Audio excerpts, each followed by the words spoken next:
qui vous aide, il a toujours un pouvoir sur vous. Celui qui t'aide là, celui vers qui tu te tournes pour aller demander quelque chose, a toujours un pouvoir sur toi. C'est pourquoi il dit, le riche domine le pauvre. Celui qui emprunte est l'esclave de celui qui prête.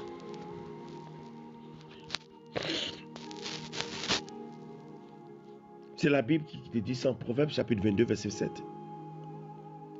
Ça veut dire que ce n'est pas une mince histoire. Tous les parents qui sont allés voir des génies, des divinités dans leur village, doivent aller voir des eaux, qu'il faut aller voir des féticheurs, des marabouts, des incans, des combien, des choses pour aller demander une faveur, de les aider quelque part. Ils se placent automatiquement en esclavage devant ces personnes qui jouissent de leur vie comme ils entendent. Je vais toucher à plusieurs aspects pour que vous ne négligez rien.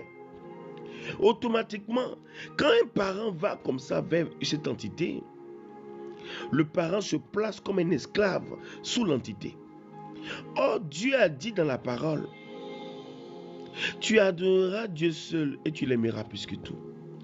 Le parent, en allant vers l'entité va demander des sacrifices et des adorations pour voler la gloire de la famille et placer cette gloire sous un joug que lui, l'entité, sera le dominateur de cette famille.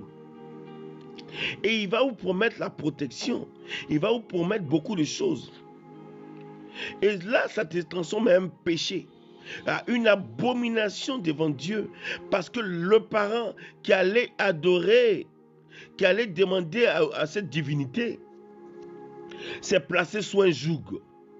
Mais le joug de l'ennemi est un joug générationnel.